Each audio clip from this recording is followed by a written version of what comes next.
Yeah, đang đi zoo ở Brisbane. Like 200% profit. Yeah, 200%. For how how long? Oh, you did, yeah. After like a year. After a few years.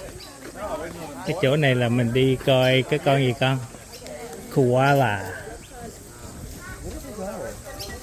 I don't know. She went that way.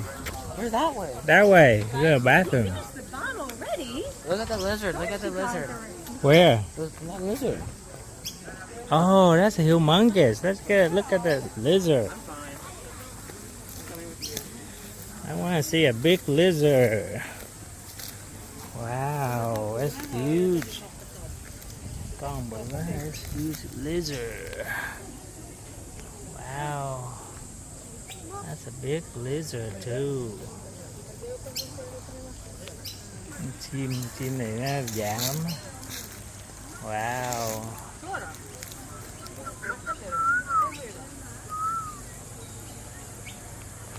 Đi chụp tắm cho. Này kangaroo. Đi qua đây ốc ở Long Pie Zoo để coi kangaroo.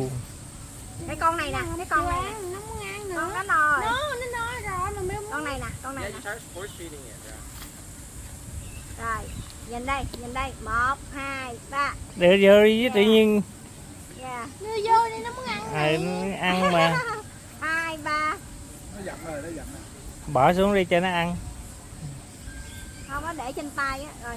Nó giận hả? Nó no quá, nó no quá. Ok đi đi. Ồ vậy hả? Nó giận hả? Đâu có giận. Đây là kangaroo. Này kangaroo quá chừng luôn. Cái kia này vô giữa. Đâu, ta đã làm cái hàng rào. Rồi. Ta hàng rào ta đâu chưa vô chị. Ta thấy hàng rào là it's for a reason. Vô là nó tấn công nó quýnh. Kangaroo quýnh mình. Ấy con kia màu vàng ta, con này nó màu khác. Vậy đứng đây đi chụp family nè, cho thấy. Em đang quay phim được rồi, có bằng chứng rồi. Có bằng chứng. Nếu quan watch them. Kangaroo, coi cái đứng con này có thể đứng bằng cái đuôi được nha. Không, bây giờ mình đi coi con bự bên kia, cái con bự, cái con mẹ, con bự. Nó đói nó không thèm ăn với con. Tại vì biết sao? Nhiều khi mình lên á, cái bụi chuyện chút nó đứng lên hết á. Nói sao? Nó có cái con nó nằm ở trong cái túi đó, thấy không? Có cái túi, cái bụng nó có cái túi. Mà phải là con mẹ đó.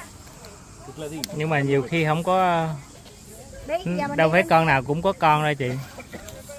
Thì phải tìm ngay con mẹ đó. Kangaroo á, ở đây có kangaroo, muốn thuốc tể á, là phải qua kangaroo, nó có thuốc tể nhiều lắm. Chụp hình đi Steven để anh làm kỷ niệm con. Đây là giống thuốc tể nè, đem về gói bán. Wow, that's a baby.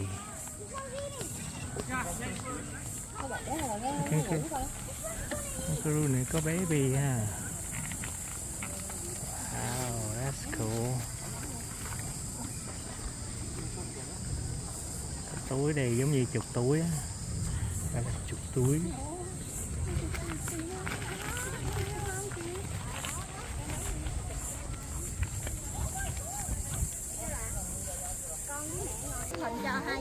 Đây là biểu tượng của Úc rồi nha.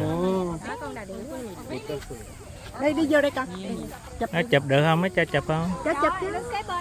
Tiêu Bình vô lẹ thôi. Lỡ nó cắn làm sao? Không, nó không cắn đâu. Nó cho mình đi vô đây làm sao cắn được. Nó cho mình vô là an toàn. Tiêu Bình lẹ lên, anh vô lẹ lên. Đi chụp cho. Ở đó chơi chụp ra, con Vịnh nó đi cô chụp lấy tấm hình. Con có Vịnh luôn. Hả? Vịnh đâu mà. Nó cho Vịnh đó. Sợ quá à. Không có cắn, không có cắn. Yes, they do. Ui đẹp quá vậy thôi. Do you understand me? Remember me? So cute. Nói sao mình thấy? Vô nè. Không có Vịnh đâu. Thôi, không vịnh thôi. Ok. Do you remember me? Này là con này cà điểu, tiếng Việt là tiếng Anh là gì?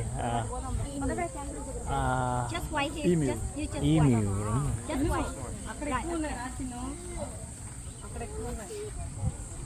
Right. Con này mình ngồi lên nó cởi đi được á. Xích ra cho ông chụp cho ông này. You just wait, go inside. Yes, 1, 2. 1, 2.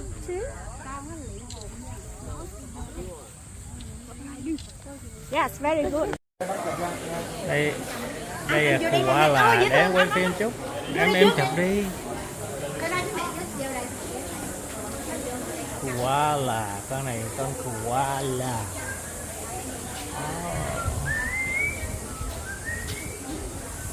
Đây có những cái con koala.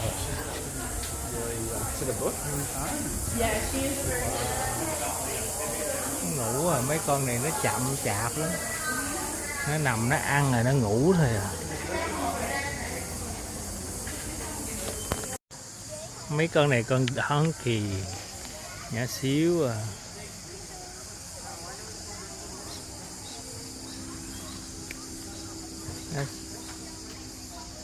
Đây là mấy con donkey, gọi là donkey, đang đi coi vòng vòng, đang đi vòng vòng cái sở thú.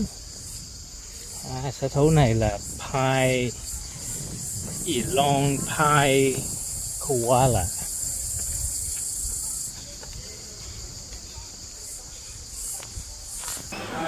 Cái này là mấy con sheep, sheep để lấy lông nè. Mấy con này phân nó nho nhỏ không ha? Con giống như thuốc tể không à. Cái này mới là mo thuốc tể luôn. Phân mấy cục đen đen là thuốc tể nè. Có ai ở bên đó mà bị muốn ốm được? Lấy thuốc tể về gói lại bán. Bán hả? Thuốc tể Ghê vậy hả? Cái này là lâm cù mà. Không, còn cái này lâm cù mà phải không anh? Không phải lông cù. Đúng, ăn trầu lông cù đó.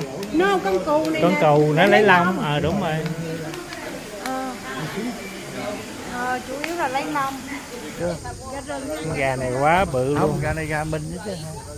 Gà một con này bự. Con gà tre mình chứ. Con gà này đâu phải gà tre, loại gà này bự á. Nó bồng rồi không, cái gà tre. Cái gì? Very big. Chứ nó có cái show con cù cắt con cù rồi đó. Có show cắt luôn hả? Để mình coi cái show đó xong rồi mình qua đây mình coi đúng không? Cho coi lâm cù cắt thử coi trong. Đây là con này con dê phải không? Dê quá. Dê mà sao cái ngộ trên Cái chai ở dưới chính giữa nó màu trắng. Cái lưng nó màu đen thôi. Lưng nó màu đen, còn cái Mấy con này đặc biệt thôi, còn mấy con dê con. Con này đặc biệt á, cái hơi cái này chắc bị bệnh. Con này nó highlight. Nó bị bệnh á. Bị highlight, được highlight đem vô. Không lấy Mỹ trắng nha, ba anh lấy Mỹ đen. Bà nội nó. Còn Việt Nam nữa, Mỹ con dê này nó có bộ râu dê. Giống như chú Bảo. Cái này dê này đúng thiệt là có bộ râu rất là dê luôn. Đây là heo rừng.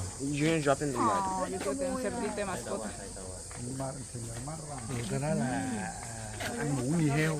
Đúng rồi. Heo bự ơi là bự, heo này heo nọc đúng luôn nè. Heo nọc em. Heo gì mà ngổ à. Heo bự dữ. One nè, mà con này nó gọi là gì con? What is called? Not iguana. But it's called something else. Con này con gì vậy? Lizard. Con này No, you should Google lens. Đây là mấy con cừu nè, mấy con cừu đang ăn cỏ. The lizard, the lizard is called a lace monitor. Đây là mấy con trâu nữa, sheep nữa. Nhưng mà mình có đâu có đi vô game đó đâu mà đi. Cái này chỗ này khác nữa hả? Cái này là cái gì ạ? Nocturnal Breed. For you. My name is Tess. I'm going to be telling you about the birds. They will be joined by Millie and Alice, and they're going to be helping me fly them. So, the birds in today's show, they are Australian, and they are Australian birds of prey. So to be a bird of prey, it's a bird that eats other living things. You might have seen some of them today, so carnivorous birds, a kookaburra, a magpie, eating those little insects or little lizards. However, not all birds of prey are raptors. We are seeing raptors, which are quite specialised. They have forward-facing binocular vision, sharp talons that end of powerful feet, and a curved or hooked beak for tearing at flesh. So, it is because of those sharp, pointy features that we just ask that everyone please remain in your seat. So if you haven't got a seat now, if you can very, very quickly grab one. We do like to fly the birds quite close. If you're lucky, you might get a bit of a feather or a wing to the head, maybe even a free haircut. But that's all we want. We definitely don't want any challenges on. Alright, we might just get everyone just to very quickly grab a seat for us guys, and then we can get the show on the road. You'll see why in just a second while we have everyone in seats. Our birds do fly close, and it can be quite impressive, but it can be a little bit close comfort if you're standing. So it looks like everyone's in their seat. Love to see it. This year it is Iluka, and Iluka is a white-bellied or white-breasted sea. She is coming in for the right-hand side. Isn't she amazing? This is our white-bellied or white-breasted sea eagle. This is the second largest eagle we have here in Australia. The first is the red-tailed eagle, and I'll let you in on a secret, we're going to be meeting one of those later. Okay, so being a sea eagle, they hang around our coastlines, they absolutely love to eat fish, but they don't limit themselves to the ocean grabbing fish. They really are quite adaptable when it comes to food. So they'll hang around our lakes, creeks, rivers, dams, looking for a permanent food source by there. Now, this can include other mammals, other reptiles, other birds. Honestly, these sea eagles have been seen catching a variety of different prey, even penguins. So I've seen them with penguins in their talons, and even flying foxes, or like some really quirky things. So if you mention it, a sea eagle has probably eaten it. Now these guys are amazing. They don't dive in and get wet. They actually just grab that food from the surface of the water, so that fish from the very surface, and they keep on flying. So it's pretty amazing. They're not going to dive in and get really wet or submerged like an osprey. So they'll grab that catch, take it to a tree to devour it. Now, take a look at her. She's got some great features for flying and hunting by the water. She's got really, really sharp talons that act like fishing hooks, scaly legs so that water rolls off, and a tail that is quite short for a bird. And that just means that she can actually just dive in and not get those feathers wet. Now, she's big and impressive. Anyone want to have a guess at how much she actually weighs? Shout it out. What do you reckon? 20 kilos. 20 kilos? Good guess. Any others? 5 kilos. 15. 26? See, I'm so strong. She's actually only 3 kilos. Yes, but you're not wrong. If she was a mammal, she would be 20-25 kilos. But birds have completely different bone structure. They are really light and airy. Their bones are pretty much hollow, but they can sustain flight. Give her a round of applause, guys, if you take your stage. An animal has to click for me. I don't have a clicker. This here is Tato, and Tato is a beautiful barn owl. Now, being a barn owl, this species is found all over the world, every single continent except for Antarctica. So the reason they are so widespread is because wherever there are humans, there are rodents, and therefore there are barn owls. Here is beautiful Tato. So the barn owl has that beautiful rough heart face. It's not just that it's pretty, it serves a purpose. She has phenomenal hearing. She will listen out for her prey. So this will be little mice scurrying around, crunching, even their hearts beating if she's in close enough proximity. So if I was to put Tato here, in a dark room or an old barn and there was a rodent scurrying around, she'd find it within a few seconds. That hearing is so good. So one ear is up here, one's down there on the face. So they're not aligned like ours, they're asymmetrically placed. And that face acts like a satellite dish, tunneling or channeling those sound waves into her ears. So it's pretty amazing. If you do have the opportunity to ever see videos of a barn owl hunting, often you'll see them turning their head up and down. There's Juno, and Juno is our barn owl. Please stay in your seats, guys, because she does fly close. Now, Juno gets the name Barking Owl because of her call. She has a double-barreled whoop, whoop, whoop as her call. Kind of sounds like a cartoon dog barking. Now, she is part of the first owl family. So take a look at her. She's got those big eyes. She's going to be using her eyesight from her here in Australia. Anyone remember what that's called? Norwich Proud Eagle, correct. This here is Omega. And Omega is our wedge-tailed eagle. It's just enjoying the wind today. Take a little cruise out. Yeah, sorry. Take a look at that beautiful tail as he comes on in.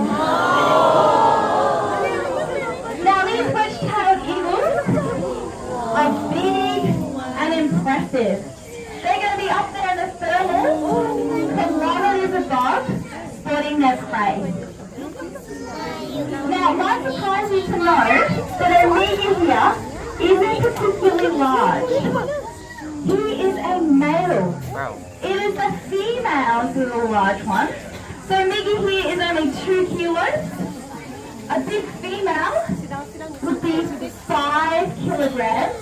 You didn't get enough height there. He goes there.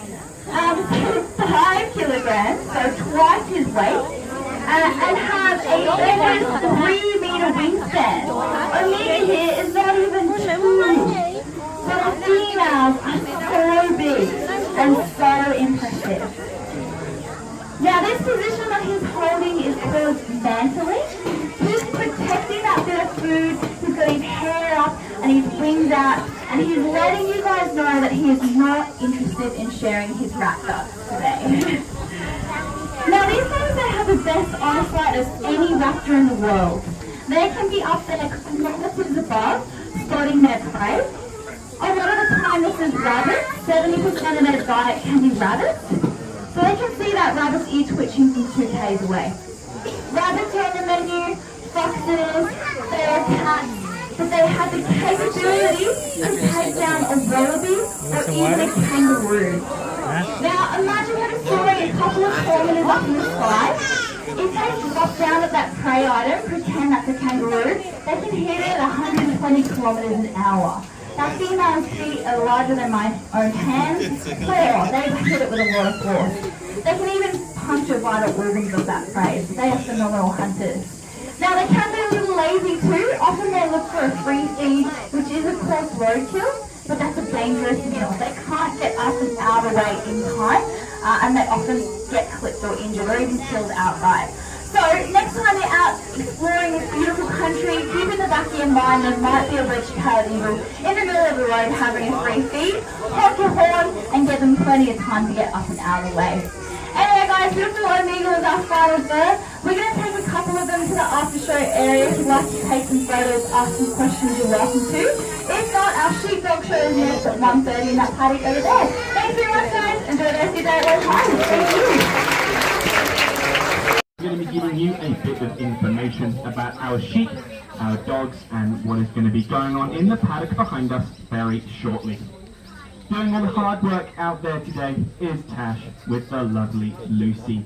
Now Lucy is our 9-year-old Australian working border collie, and she is one of 2 dogs that we have here at Lone Pine, as we also have a 9-year-old Australian working Kelpie called Flirt.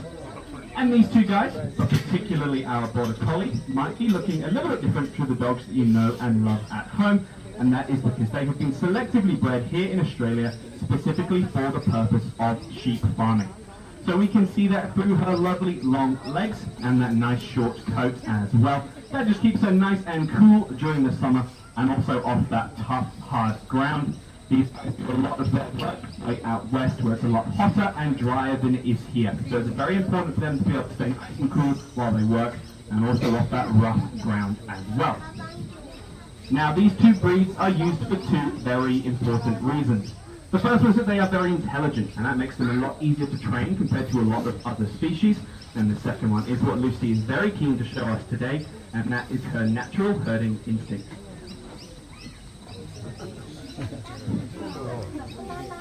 So what Tash has just asked her to do is what is called a cast. Now typically this is where she will run a big perimeter right around the paddock and pick up all of the sheep that she finds along the way. Now obviously we only have quite a small paddock here today and only a handful of sheep, but if you imagine a much larger area with upwards of about 200 individual sheep, this is a very effective way of picking them all up where they might be under different shade trees and things like that. Now you might also think it's a little bit strange if she decided to run along that outside line rather than just heading straight up towards them. And there is a very good reason for that, because if she decided to run straight towards them, they probably would have scattered in all different directions. So keeping her on that outside Cũng hay quá ha. line, make sure that they stay Đem nice chạy and lại calm. kêu ship về liền. And now that she has located those sheep, she started to demonstrate a behavior called natural balance. Now this is where she is automatically keeping herself on the opposite side of those sheep to Tash, moving backwards and forwards as she's doing a little bit at the moment to gradually drag them down towards her. Now natural balance is all well and good, but it also can be a little bit dangerous. So for example, if you were standing in an open fence gate with about 200 sheep coming directly down towards you, and all of them have to get through that tight little gap where you need to stand in order to get past you, that can be a little bit hazardous for us and also our sheep and our dogs as well. Luckily our dogs are very smart and we have taught them their left from their right. We can send Lucy here in a clockwise direction around those sheep and an anti-clockwise direction around them as well. Just like so, very nicely done. Now like I was saying, the reason why that is so important is it means that Tash can safely position herself on the outside of different obstacles, like she's doing at the moment, and just use those left and right directions to gradually move those sheep through in a nice, safe and calm manner. And now they have demonstrated that for us today as well. They're going to go and do a few of the obstacles that we have set up in the paddock here today. So you guys are watching to put around the floor so we can go through the sheep through obstacles. Please just make sure you're only clapping when all of the sheep manage to get through, just so we're rewarding that good behaviour. Beautifully done. Now, like I was saying, we're going to go and do a few of the obstacles that we have set up in the paddock here today.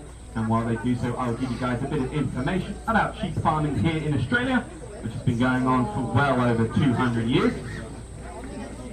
And we export the wool from that process to around 50 countries around the world. We also have a growing population of somewhere around about 74 million sheep, and 80% of those sheep are the merino species. The merinos are the guys that have in paddock here today, a moisturising type of oil, so while it is on the sheep, it does pick up little bits of dirt and dust, make them look slightly dirtier than they might otherwise appear. Now it has been said that a good working dog can replace 3 to 5 workers on a sheep property, and we witnessed that firsthand here at Lone Pine one day when we had just 3 of our sheep escape into an area where we weren't able to use the dogs to get them back. A little bit embarrassingly for us, we thought, oh, we'll just use a few staff members to get those sheep back to where they needed to go. It actually ended up taking about 5 staff members, well over 15 minutes just to move those sheep back to where they needed to go. So that shows you just how stubborn sheep can be when they really want to be, but more importantly than that, it shows you the value of a good sheepdog, especially when just one dog is capable of moving upwards of 200 sheep just by themselves, like I said before, which is very, very impressive. Speaking of that value as well, we had a record that was broken here in Australia in 2022 when an Australian working kelpie sold at auction for a whopping $49,000. And you might be thinking that's a ridiculous amount of money to spend on just one dog, but if you were to add up the wages of those 3 to 5 workers that that dog will replace over just a couple of years of its working life, then it really starts to pay itself off quite quickly. Now the final thing these guys are just setting up for is what is called yarding up. Keep an eye out for a few of Tash's different vocal cues that she's giving Lucy while they're up the front here. Also look out for those hand gestures that she's using as well. They're just a couple of ways we can communicate with our dogs. Now, yarding up is very, very important because we can get these guys into a nice controlled area to do things like health checks, also administer any medicine and things like that as well. With a little bit of extra help, Lucy holds the back there. Very, very nicely done. Give me a big round of applause, guys. They've done a fantastic job out here today.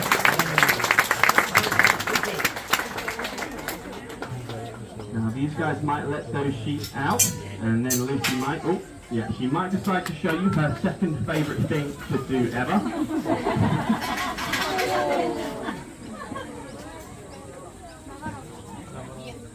We'll see if those sheep figure out that they need to go backwards to get out. Maybe not this time. Beautiful.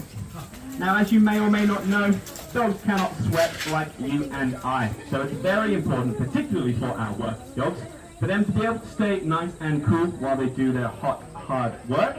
And we'll see if Lucy wants to cool herself down today or not. It is up to her. We give them the option to have a swim or a drink in these little tubs over here. She knows her temperature better than anyone knows, so we're not going to force her in there if she doesn't want to go. We'll see, maybe not today. That's okay. Alright guys, that is our show. We will be under the tree if you have any questions for us. And Lucy might want to say goodbye as well.